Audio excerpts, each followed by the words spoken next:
Yung sa anim na barangay po na pinaka-affected talaga nasa 1 meter to 1.5 meter. Umabot sa 8,298 na pamilya ang naapektuhan ng matinding pagbaha sa bayan ng Palimbang, Sultan Kudarat nang bumuhos ang malakas na ulang dala ng habagat nitong Miyerkules. Wala namang naiulat na nasawi o nasugatan sa kalamidad, bagaman may 9 na bahay na nasira. Sa kasalukuyan ay nakauwi na ang mga residente sa kanilang tahanan mula sa evacuation center upang makapaglinis. Naibalik na rin ang supply ng kuryente at komunikasyon, passable na rin ang kalsada at mga tulay. Sa kuha ni Jeremy Escaro sa barangay Pansud Libak, Sultan Kudarat, kita ang mga binahang mga kalsada. Agad nagsagawa ng relief and assistance operation ang lokal na pamahalaan para sa mga residenteng apektado.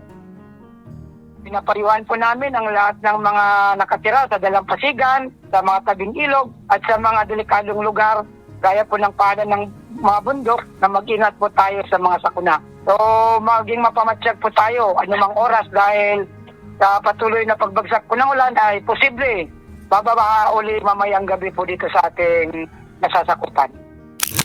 Samantala, nagkabitak-bitak at nabakbak ang ilang bahagi ng bagong asfalto sa National Highway sa Parang, Maguindanao del Norte, bunsod sa walang tigil na pag-ulan kahapon.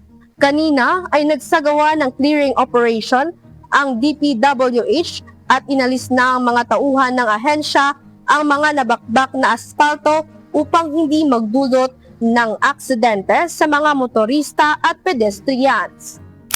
Sa aerial shot ni Josh TV Vlog, kita na lubog sa baha ang mga pananim na mga mais at saging sa barangay Lawili Alyosa, North Cotabato, bunsod ng malakas na ulang dala ng habagat. Sa Langasihan, barangay Managok, Malaybalay City, Bukidnon, nagkalat ang mga sanga at malalaking kahoy na nagdulot ng pagkasira ng ilang bahay. Inanod ang mga ito nang rumaragasang tubig dulot ng malakas na pagbuhos ng ulan. Kasama ang Surigao del Norte, Davao, General Santos at Sultan Kudarat News and Rescue Team.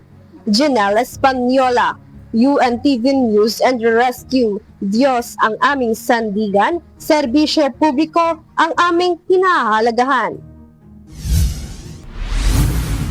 8 na ang kumpirmadong nasawi sa landslide na nangyari sa Barangay Poblasyon sa Manapatan, Sarangani kaninang umaga. Ayon sa Manapatan Municipal Risk Reduction and Management Office, 2 pamilya ang natabunan, kabilang ang 5 bata at 5 matatanda at senior citizen.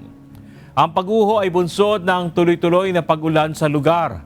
Batay sa pinakahuling ulat, isa ang nailigtas sa pagguho habang hinahanap pa ang isang nawawala.